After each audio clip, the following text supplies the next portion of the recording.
Good afternoon, Huskies, and welcome to the February installment of our UConn Alumni Career Webinar Series. My name is Joshua Prue, and I'm the Director of Alumni Engagement here at UConn, and I'll be your moderator today.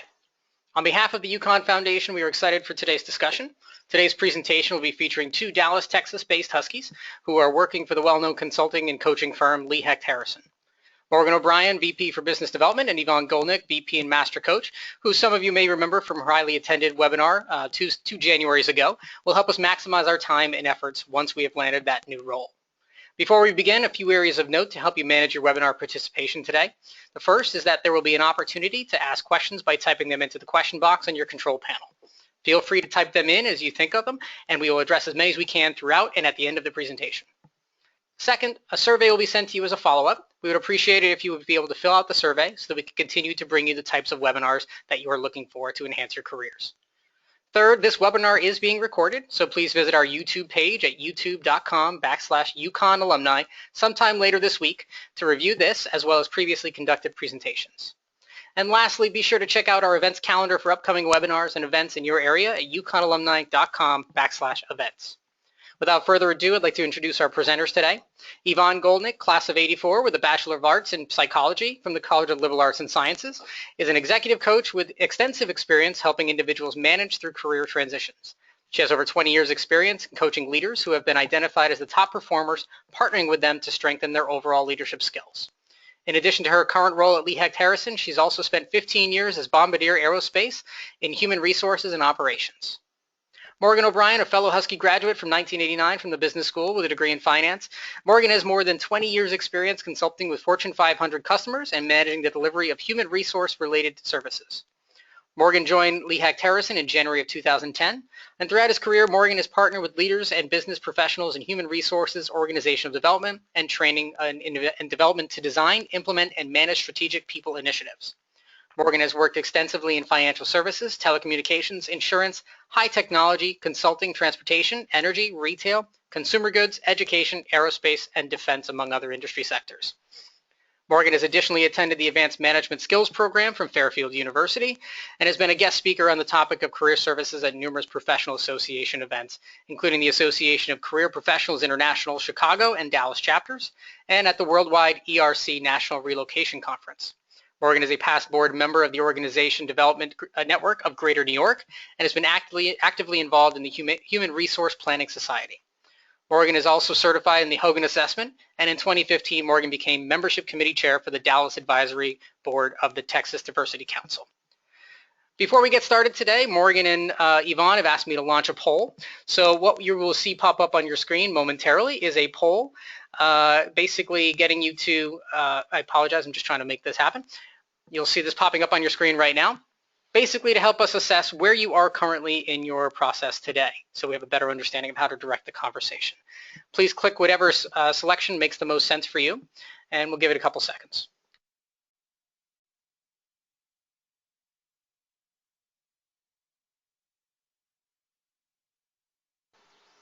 Thanks, Josh. Just wanted to get a sense for who's on the call today. Sounds good. We're coming in at around 85%. Last chance to chime in on the poll.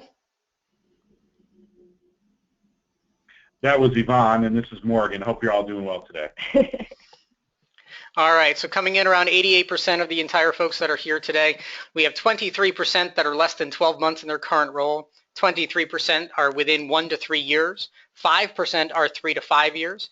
18% are at 5+ years, and 32% have come in in transition. Okay. All right. Well, thank you. Thank you for that. What's interesting, I did a little research to see, what we can all expect in our careers, and the average worker will have a job tenure of about 4 to 6 years, and so that translates to about 5 to 7. We'll be changing careers or jobs 5 to 7 times throughout our career. And so, working in HR, I've been involved with filling many positions.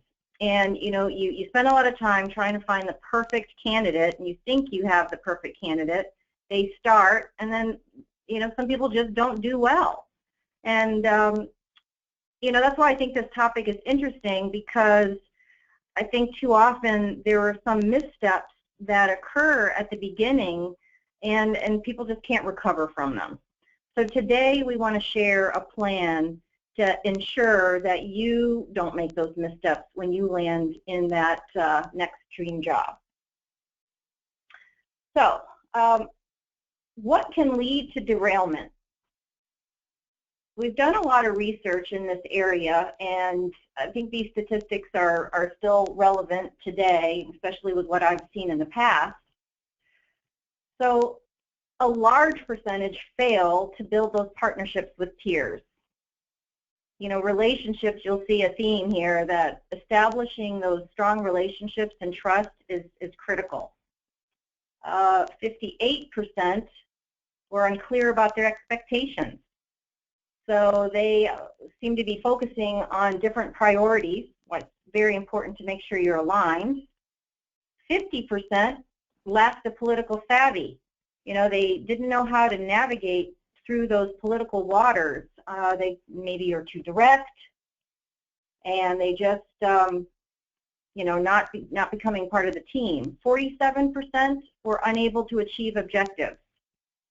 Sometimes this can be related to just a system, you know, a systemic issue where your position, you might have the responsibility, you might be accountable for things, but you just can't get it done. Other times it might be that, you know, people just aren't able to get that buy-in that they need to accomplish things. And 28% just take too long to learn their job. And that can be a perception that people around them feel, that they're just not, you know, gaining traction. So this is what we've seen, why people tend to, you know, fail or derail early in their you know, landing a new role. And, you know, all of these differences, I mean, all of these reasons are somewhat different, but they all come down to understanding the organization, knowing your role in it, and understanding how to create success in a matrix environment. I think almost every position that I see posted requires someone to be able to influence others without authority these days. In other words, you need to be able to persuade people to do what you want without having you know, supervisory you know, position over them. So one of those things that's most important is building those partnerships. And what's a challenge really is that you don't ever interview, or in most cases, you're not going to be interviewing with the people that you need to be able to influence in this way. You're going to be interviewing with the person you report to, and that person may not understand all of the aspects of creating success in that role. They understand what their perception is, but once you're in that role as the incumbent, things tend to be a little bit different. So there are some things that you can do, and we at Hecht Harrison have worked with many leaders in helping them to assimilate quickly and effectively, so that those first 90 days, you know, they can really get off to a good start. So some of the best practices we'll be talking about today will be helping you, you know, read the culture, understand, be clear about the company culture, building those alliances early and being able to influence others, determining and aligning expectations just to make sure you're on the same page with your boss and with other key stakeholders. Focusing on those early impact projects or those early wins is critical.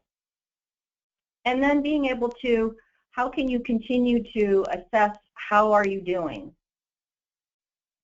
And then this is more long-term, sustaining that momentum. Now, as Josh mentioned earlier, as we go through the presentation, if you have a question, feel free to put it in the chat box and Josh will let us know. Okay? So there are some things you can do even right after you accept the offer. You have worked hard to build a network, and it's important to, you know, keep that network alive. So some of the things you should do is just, you know, call or send emails to people who have helped you. Identify anyone that you want to, you know, give them an update. this is a great opportunity to, reach out to people and strengthen your network. Updating your LinkedIn profile, I would say you might want to hold off on that until you've, landed firmly in the new role before you change your profile. Mark, do you have a thought on that? Yeah, I think it's typical for people to wait 30 to 60 days to create a LinkedIn update, and typically when you do that, it automatically sends out a notification to all of your connections so that they'll know that.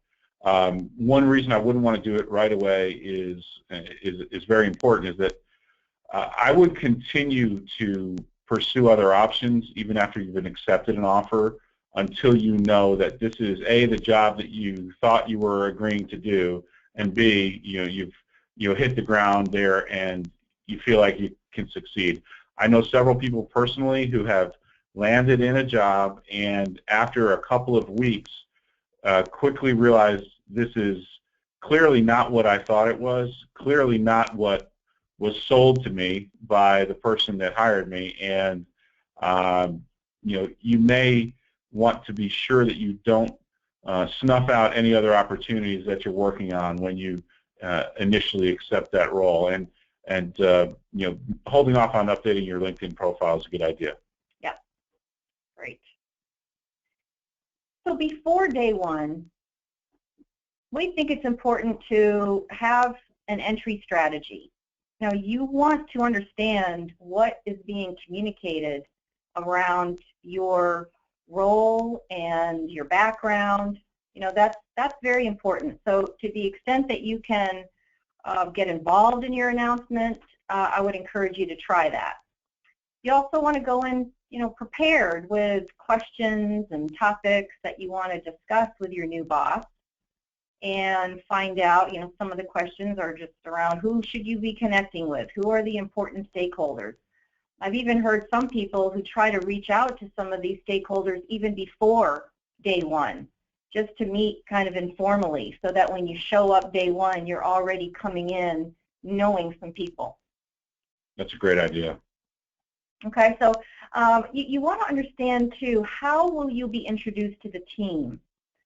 Some companies that I've worked with, they will actually hire me to come in and help them with a team, a facilitated team session to introduce them, to their direct reports. And it's, some of you may be familiar with this. This was developed at GE, and you just come in, and it's just a very nice way to get to know your team and for your team to get to know you all in one place. So it's usually facilitated. You come into the room, you introduce yourself, you kick off the meeting, but then you leave, and a facilitator or coach will ask the direct reports, what do you want to know about this leader? What questions do you have for this new leader? What do you already know about this new leader? And then what does this new leader need to know about all of the team? And then the leader comes back in and sees all of the questions and sees all of the information and can address them. And it's been a really effective way. Yeah, and a couple of other things to consider. There are some organizations out there that are terrific at onboarding new employees. Unfortunately, there are more that are not terrific at doing it. So one thing to think about is, do you know where to park when you arrive at the first day? If you try to roll up to the employee parking and there's a guard or a gate, you may not be able to get in, and more than likely the person that you call on the phone there at that point is going to have no access to a list of whether or not you're a new employee, and so on. So try to work through that if possible. And usually the best person for those kind of questions is the executive assistant to the person that hired you. They can help you walk through all of those first day logistics so you don't stub your toe. Nobody wants to be late on day one. No, that's right. That's right. Day one can be very stressful. You're in this new place, and we've heard from people that they'll show up and, they don't have a computer, they may not have a desk, they don't have, their information. So as much that you can try to get coordinated so that day one you have things that will function. Well, it's happened to me. I was granted a job on a co-op assignment back in the 80s and showed up at a very well-known company represented by 3 letters that I'm sure everyone's heard of, and I had the offer letter and the date, and nobody was expecting me there for 2 weeks later. So just try and work through those things if you can. Yeah, and I think it's also helpful to, ask for any documents that you can begin reviewing. Because that's what you're going to be doing in the early days, is just trying to get yourself familiar with policies and procedures and people. So now we're going to jump into reading the culture. Right. What are those unwritten rules that no one's told you about? Yes. And, hopefully you were able to identify some of those cultural norms when you were interviewing, looking on Glassdoor, looking at LinkedIn, just trying to connect with people so that you can talk to some insiders, so you're not completely blindsided. You should know, what is the dress code, what's the communication style. If you're very direct and the communication style in the company is not very direct, that's going to be a little bit of a mismatch. Another cultural norm would be around work schedules. And I've seen this where some people might be too comfortable working from home. I think in the early days, if they provide you an office, you should be visible. You should show up and show up early, maybe leave a little bit late, because that's going to set this perception that you are a hard worker. Absolutely. And, I'm sure that we've got some representation across different demographic groups, but speaking from as an old Gen Xer and working closely with some boomers and the like, for me it was understood that when you started a new job you were probably going to have to get to work early and work late. I don't know that that's the expectation anymore. I think a lot of people work more on their personal time, through tablets or smartphones and so on, but just understanding, is this a clock watching culture, or are you going to get the raised eyebrow if you walk out at 5:01? Yeah, because you might be an early riser, and so then you've worked a really full day, and you might want to leave. Well, if the other executives are coming in late and staying late, it's a perception thing that you have to be aware of. Understanding the hierarchy is important. Is this a flat organization, or do you have to go through the chain of command? So some other questions that you want to explore would be, how are decisions made, right? What is the decision matrix? What things can you decide? What things do you have to escalate? How is conflict handled? And really understanding what are some of those barriers, what are some of those things that might get in the way of you doing your job. And ask the people that you meet. More than likely you'll come to make 1 or 2 new friends and say, what did you know after working here for a year that you wish you knew right away? People will be happy to share that kind of experience with you. And it's also a great way to get them to tell stories about themselves and help you feel like you're welcome and you belong in the group. I think too often people go into a new job and they feel like they have to show up. Like, I have to show people, I have to impress people. And to me, that's a misstep, because you really, in this early stage, you need to be observant. You can't go in saying, here's how I think it should be done. Right. You have to temper that. Right, and it reminds me of an old saying, it's better to be quiet and thought a fool than to speak up and remove all doubt. You're not going to know a lot of things. You're going to know, a lot less about the way everything works in the beginning. So maybe be a little bit more reserved. Yeah, and if you're in a meeting, again, I think there's that pressure that you feel like, well, I have to show them why they hired me. I think you can go into some of those meetings by asking a really good question, because you probably won't have the answer unless they say, hey, we'd like to hear your opinion. You're new. new set of eyes on this problem. What's your opinion? If you really don't feel comfortable saying that, asking, being able to have a voice or to have your voice heard by asking a really good question. Yeah. All right. And there's one tool in business that I've learned over the years that's more valuable than any other. If you're not sure you're ready to say something or answer a question, say, I'll have to think about it and I'll get back to you. No one ever challenges that, but you can really save yourself from saying things that you regret. Yeah, no, good point. Building alliances. You know, we said early on that this is a key derailment factor. People who do not take the time to build relationships. I just saw a post recently about Amy Cuddy's book, Presence. You know, Amy Cuddy is a Harvard professor, and she talks about those first impressions and that there are these two questions that we're trying to answer, you know, when we meet someone. Do I respect you? Do I trust you? And what she found was establishing trust is more important than being able to demonstrate your competence. If you lead with, I need to show them how competent I am, how smart I am, that can actually backfire on you. So if you can't establish trust, your gifts just aren't going to be realized. And people will be a little bit, I think, suspicious of you. Absolutely. And here's another really no-brainer piece of advice. Try to smile a little bit if you can. It really you know, sets the tone with other people if they see you as friendly. If people like you, they are going to be much more willing to A, help you succeed, and B, avoid potential pitfalls. Yeah, this requires some effort. You know, you can't go in and not pay attention to this. So part of your plan that you established early on talking to your boss is finding out who are the important people that I need to meet with. And you should just make a list and have a plan. Reach out. And your sole purpose of meeting them is to ask questions and get to know them.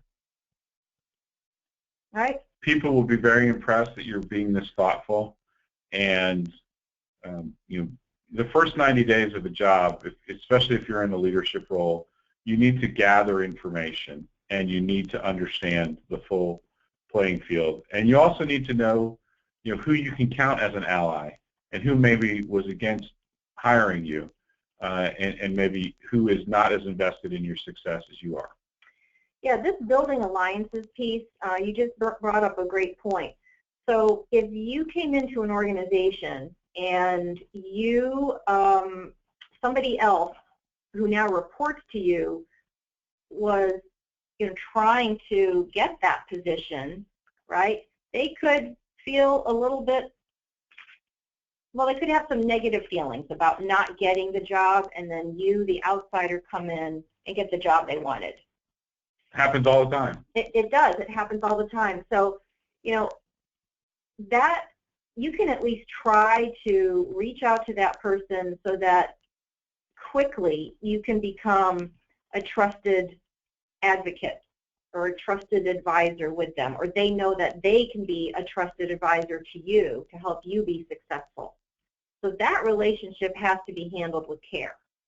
You can't just, you know, you can't just discount it. Yeah. Before we go on, Josh, are there any questions yet that we can address? There are nothing at the moment. Well, I'm sure there's an inquisitive group of Huskies out there, so feel free to fire away. All right. As Morgan said, you know, those pockets of influence, even in organizational structures, we all know that there are some people that are just the go-to people that can help you get things accomplished. You need to find out who those people are. The third area is determining and aligning expectations.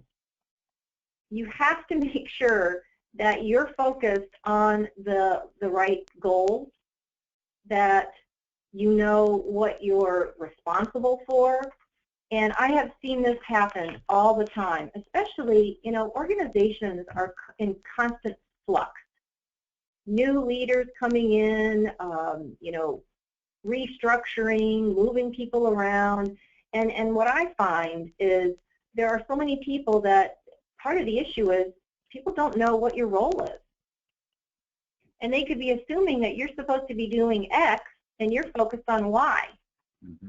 And that creates a real problem. So how do you get around that? The way you get around it is you just have to have open communication with people. Ask the questions. Listen to people. Yeah, and it's usually in this phase of your new employment that you find out all the things that maybe they didn't want to tell you when they were interviewing you. You're finding out, why is this job open, and there are going to be some challenges that you weren't aware of, and you need to be very transparent with your leadership to know what's the most important thing to do first. Yeah, you can't assume that everybody should know what your role is. You just can't. You really, when you are meeting with your stakeholders, your peers, other people in the organization, ask the question, what do you see in my role? How can I support you? How do you want to work together? What do you need from me? So it's important to really set times to interview the people that are going to be in your circle of influence and your cohorts.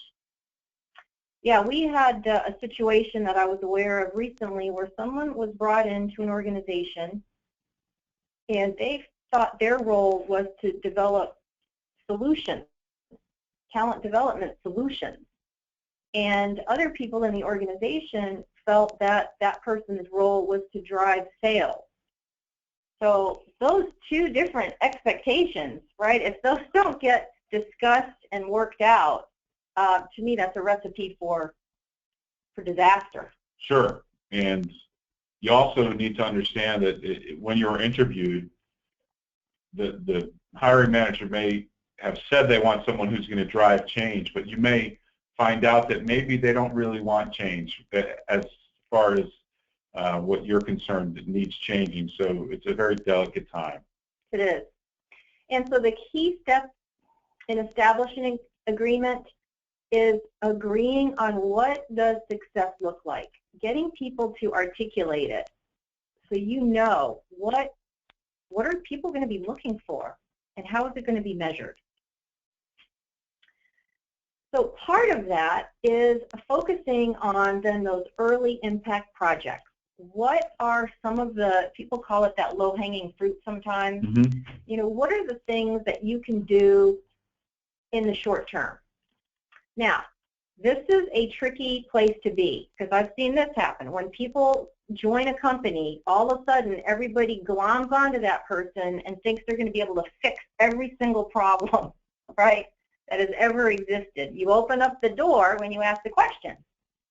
So now you have to manage maybe an unrealistic expectation that you're going to make things happen. And absolutely, and it's another key area to use some very thoughtful language. So when you're interviewing stakeholders and they're giving you their wish list of things they want to see changed, you have to be clear that you're going to consider everything and you'll be back to them on what you find and do your best to help. But you can't really guarantee that I'm going to change that before you understand all the ramifications and implications. Mm-hmm.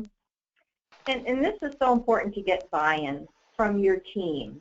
So scheduling a meeting where you can take maybe your team or whoever's important, involved in whatever needs to happen, get their input, get them involved. You can't just come in and say, okay, this is what I think needs to be done, and then just make it happen. If people aren't on board with you, it's not going to work. The other piece here that's important is whatever you do, you need to make it more visible too. Don't do this in a vacuum. No, but also don't be beating your chest and you know, championing yourself a little too much. I think that can turn people off as well. It can. It can. Now, if you have a boss that's located in a different,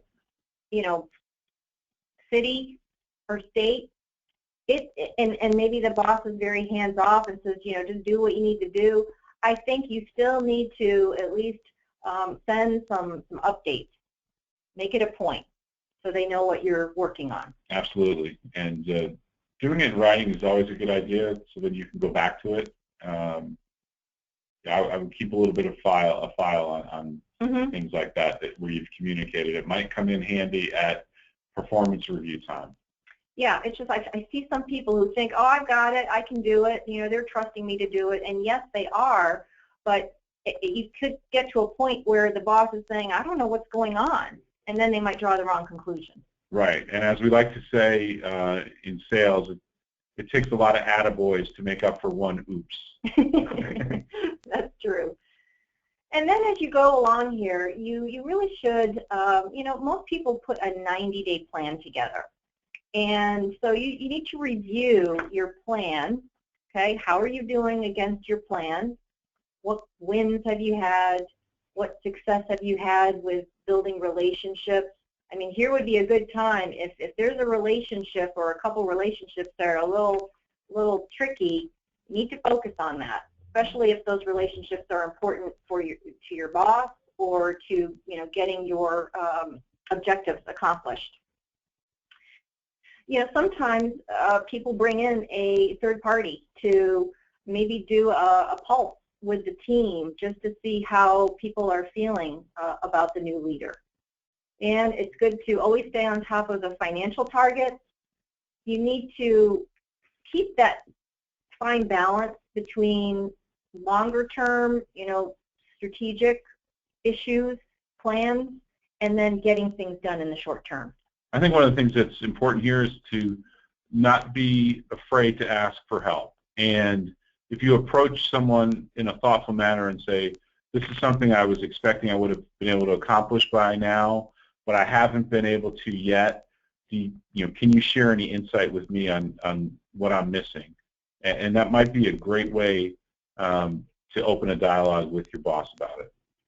Yeah, if you're feeling that you're making some missteps here or not aligned with the boss, you can still address it. Where I see people get into trouble is if they just cannot gain traction at all and this gap continues to widen between what you think you should be doing and what you are doing and what your boss wants you to do. And some companies will, after a year, they will probably want to pull the trigger, if it's not working out. But early on, if you catch it, and I think it's just open communication. At this point, I would say it's good to request, if you haven't had a formal sit-down meeting with your boss, to request a meeting just to check in. How do you think things are going? What feedback do you have for me? What do you feel is working well? What do you want me to focus on? It's a lot easier to course correct early on. Yvonne and Morgan, there are a couple questions that have come through since. Would you like to jump on a couple? Absolutely. Yeah. All right, so the first one that came through is, what's the best way to deal with areas of inefficiency in your new job? Well, Yvonne's pointing at me. I would say to try and approach it in a very curious manner and find out clearly why things are done the way they're done. There may be things that are not apparent to you as the new person, which may have created whatever policy or process seems inefficient. And usually, it's an area that is one of those areas where you can make a quick win, or you might find some low-hanging fruit. The most important thing is to make sure that you inquire as to what all of the stakeholders that are involved in that process, think about it. Because typically, what we find is there was one reason or another that things were started to be done a certain way, and that factor may no longer be in play, and you may be able to find something that's efficient. So I would approach inefficiency as a detective and make sure you gather all the facts before you reach any conclusion, and test your hypothesis with some other stakeholders who have some skin in the game too, because you'll want to be seen as a change agent, but you want to be seen as someone who effects change with other people and not changes things for them or to them. That's right. Again, it's that fine balance between being able to come in with a fresh pair of eyes and be objective, come in with some solutions. Those solutions, though, can't be seen as being critical of another person. Yeah, there's probably someone really bright sitting not too far from where you are who made that decision to begin with. Yeah, so I agree 100% with what Morgan said. You want to tread lightly here, be curious, ask questions, gather data, and then try to present it in more of a, again, not with a critical tone, but I see this. I'm wondering if we can maybe look at this process and get your boss's buy-in. Right. But also, if you have a team that reports to you, it might be a great opportunity to give one of them some responsibility and accountability for coming up with a change plan, and then allowing them to also get a win while you do. It happens all the time, so that's a great question. I mean, I'm sure everyone on the call has faced that and will face that when you get into a new organization. Yeah, some of us face it every day. That's right. That's right. What else do we have, Josh? All right, this person comes back with, a leader is a person that makes sure their people get the credit for the work they're performed. At what point should you raise your hand to assure you are actually being seen, not heard, as part of that success? And how would you go about doing that? So it sounds like, can you repeat the question? Because it sounds like there's a presumption that's preceding the question. Right. So that's basically saying a leader's job is basically to give credit where credit's due in the terms of to the people that work for them. So this person's asking the question, at what point should you raise your hand to assure that you're actually being seen, not just heard, as part of the success? So obviously, and again, I'm trying to interpret here, and if this person wants to jump in and kind of give a little bit more clarification, we can definitely go there. But if we're assessing this right, I would say that this person's looking to make sure that they are stepping up to be seen as well as heard as being a voice or a reliable individual. And when would you raise your hand if that's not happening? My initial response would be it depends, and I'm going to pass that one to Yvonne as the executive coach, because it can be a delicate situation. Yeah, so I guess what I'm hearing from the question is, you started a new job and maybe are not seeing that the boss is, I guess, recognizing or acknowledging your contribution. And you want to see how can you get more visibility. I'm also hearing that maybe the boss is taking credit for some of the ideas or success that this person's driving.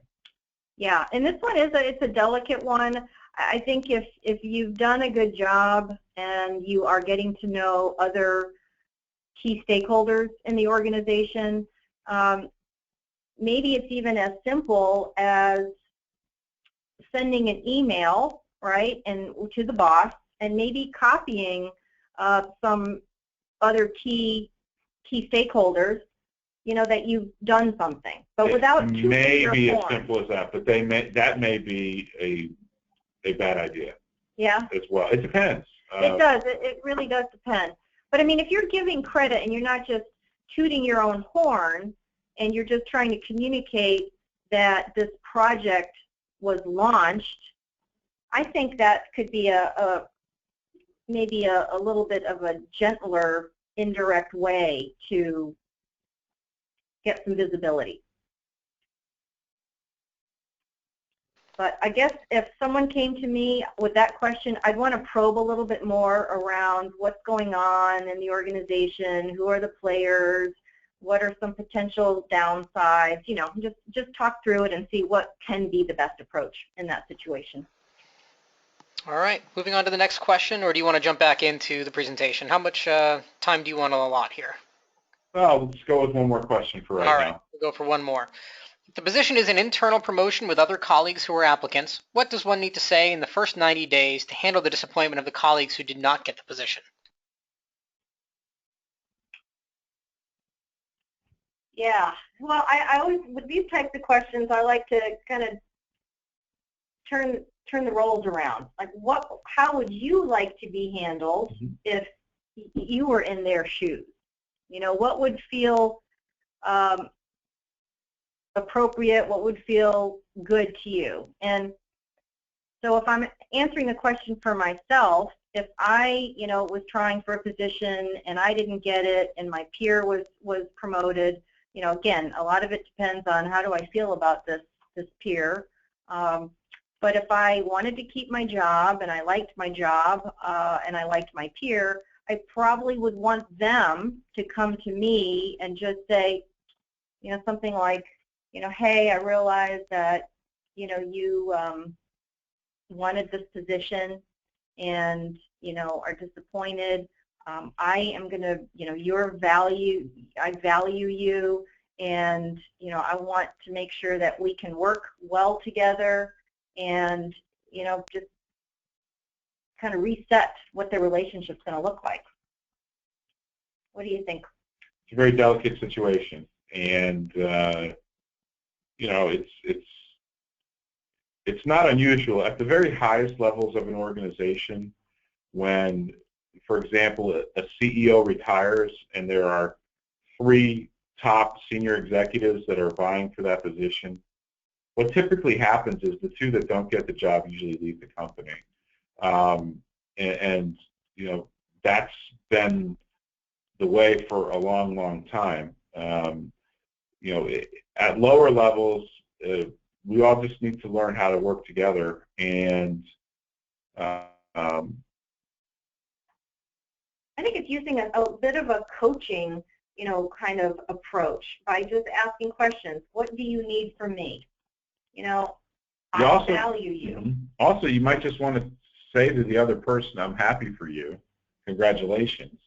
And that might just ease the tension, because that individual may not know what to do or how to act, you know, for a variety of reasons. Well, and if you get from this new leader, your former peer, that they want to see you be successful and they want to help you and support you, I think that goes a long way too.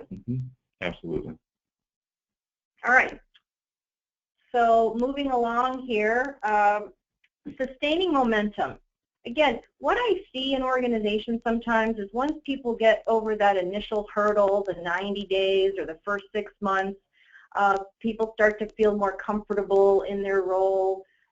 You don't want complacency to seep in. It's still important to get feedback on a regular basis, understand where the barriers are, and you know, you should always be keeping your skills up to date, what's happening in your industry, right? It's taking a broader view at this point. What is your next move? Okay, but you don't want to just fall into this complacency trap or get just too lost in the day-to-day that you don't pick your head up.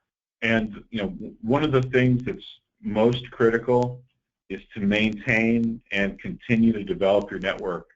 You know, the time to build your network is when you don't really need it. You know, I know that we have some people in transition on the call today, and I think they would probably attest that it's much easier to add networking context when you don't really need something. And you know, that is something that I would strongly advocate.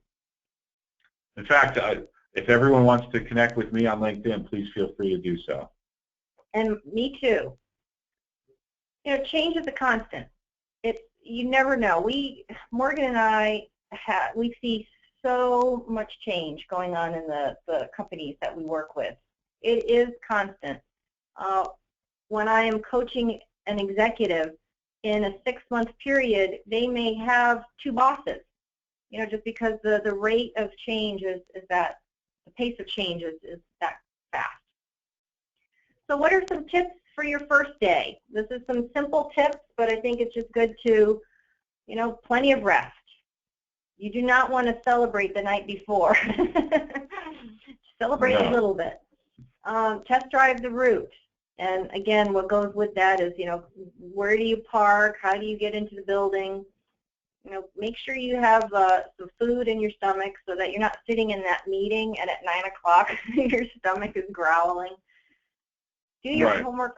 Yeah, and if no one tells you what time to be there, you need to ask, because what I've experienced is typically on the first day, the hiring team expects the person to be there maybe a little bit later than the actual start of business, because there are forms that need to be filled out, and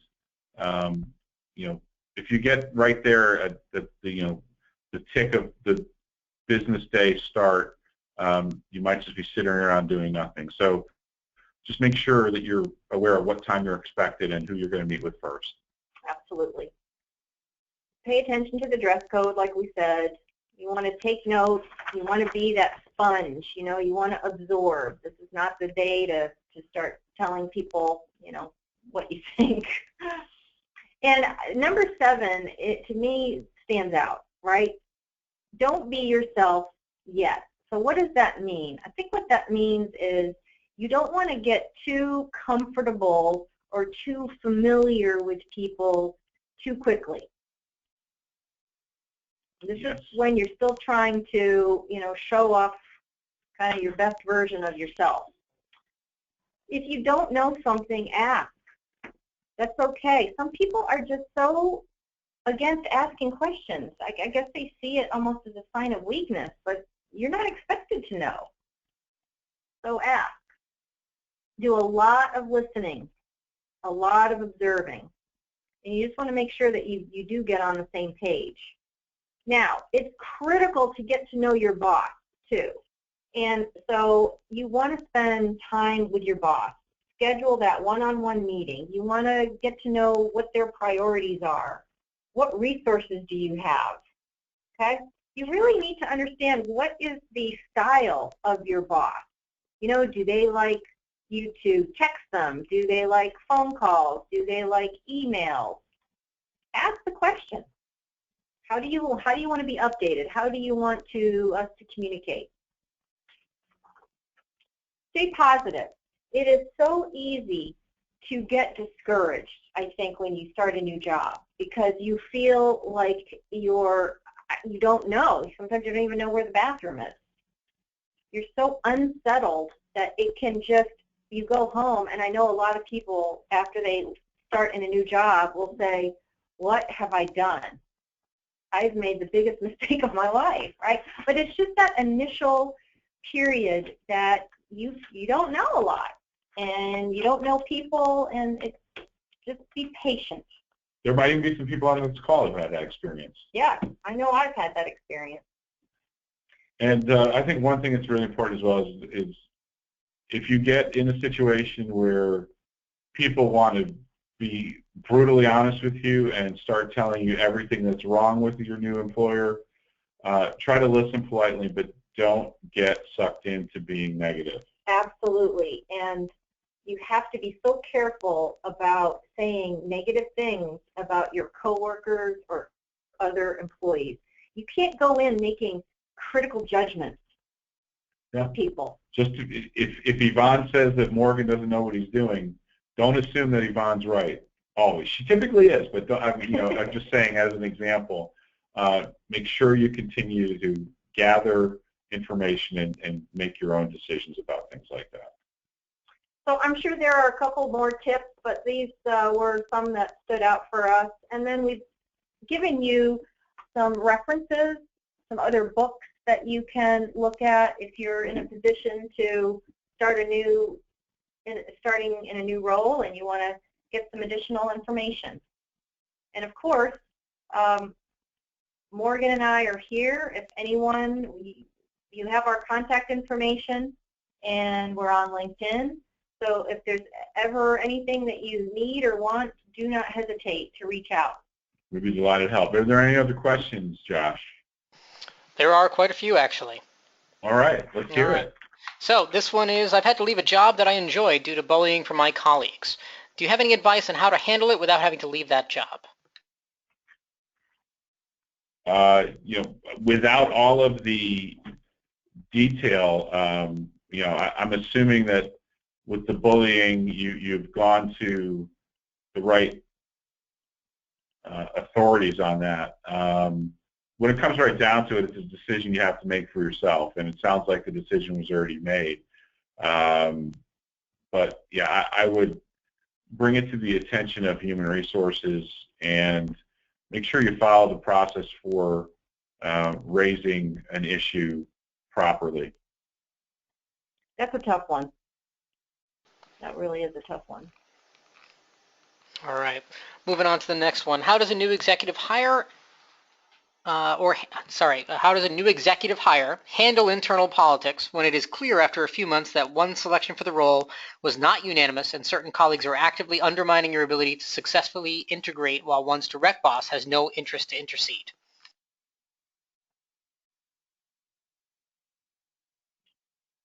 Well, there's no softballs here, is there?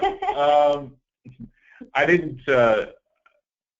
didn't hear the second half of that very clearly, Josh. Can you say it again? Sure. So this person is a executive new hire, and how would you recommend handling internal politics when it is clear after a few months that one selection for the role was not unanimous and they have colleagues who are trying to actively undermine their ability to be successful?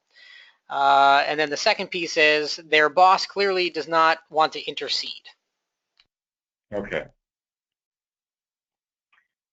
Well, if you don't have the support of your boss, is that what I'm hearing? Yeah, and your colleagues. That's what it is. Then it might not be the right place for you. I mean, there is no there's no solution to every situation. I don't think. I mean, I don't. That doesn't sound right, but it's a very difficult spot. That's a difficult spot if you don't have the support of the boss.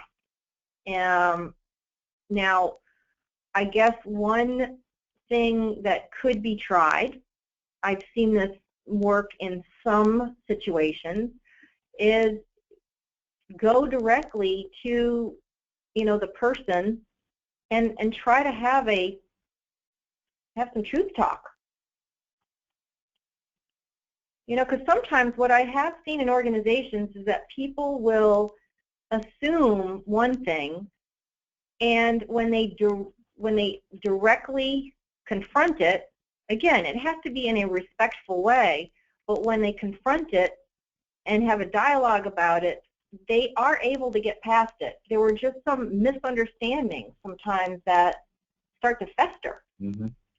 Now, like Morgan said, this is a tough one, and it's really going to be a judgment call whether you want to invest the energy.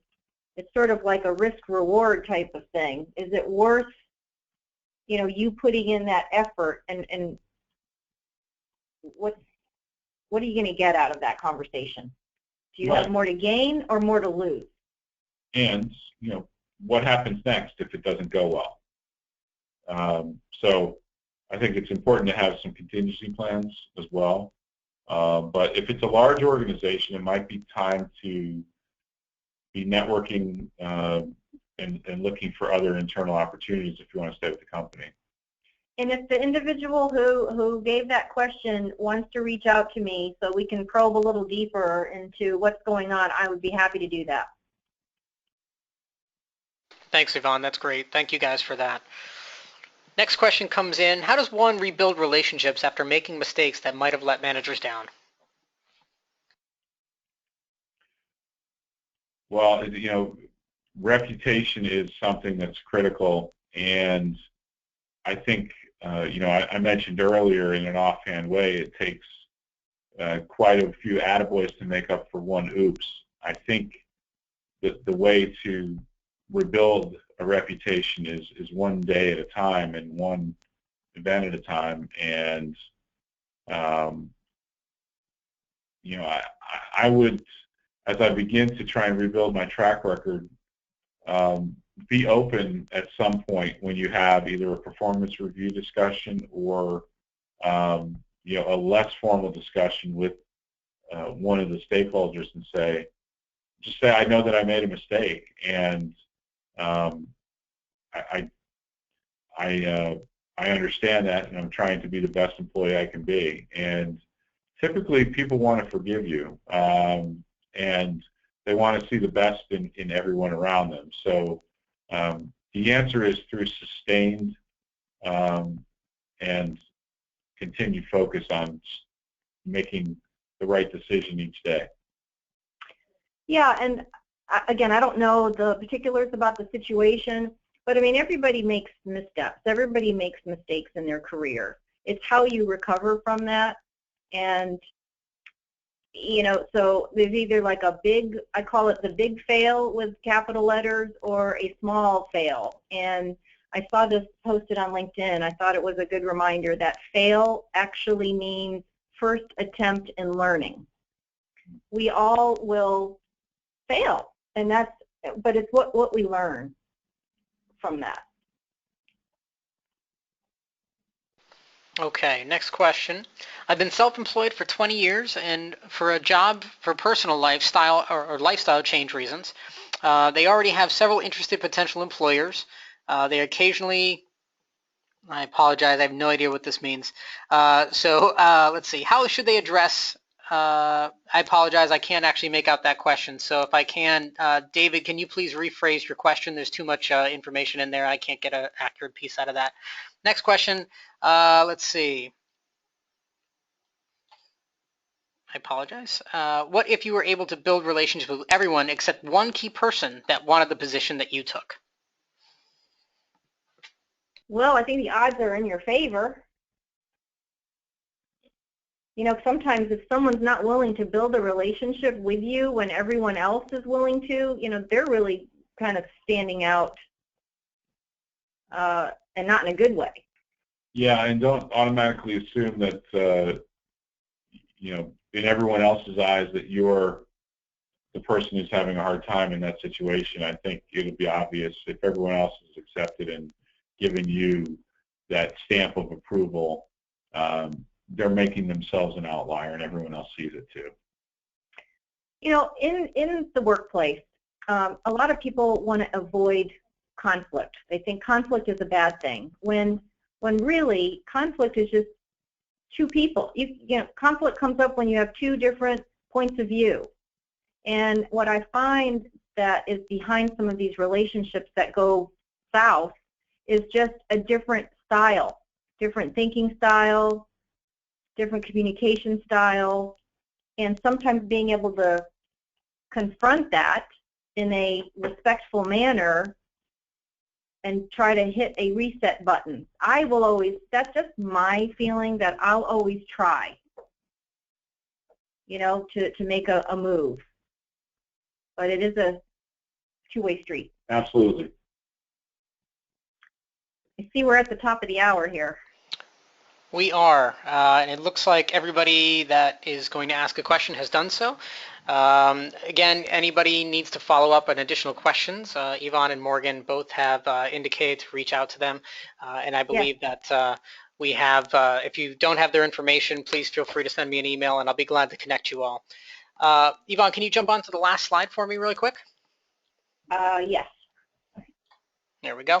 So for those of you that are interested in continuing to take part in our career webinar series, you can mark your calendars for March 23rd, 12 p.m. This is the reschedule from the January event that many of you might have been registered for.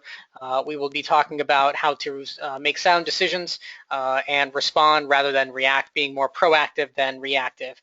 And that'll be two alums as well who are based up in the Massachusetts area, who work for the Wellspring House, for those of you that are familiar with that organization, and we hope that you can join us at that. You can register for that event at uconnalumni.com/events or through one of the webinar emails that you must have received in previous weeks. again, if there are any additional questions, please feel free to send those along with details so that we can get that over to Yvonne and Morgan. A big thank you to Yvonne and Morgan for joining us again today. Pleasure having you guys join us for this. We hope that the weather in Texas is being good to you guys today. We're expecting some snow here on the East Coast, but that's nothing new in this part of the world. You all are familiar with that. And we look forward to having everybody join us in March for the next webinar. So again, Morgan, Yvonne, thank you for joining us. And everybody else, thank you. Thank you, everyone. Thanks again. All right. Bye-bye.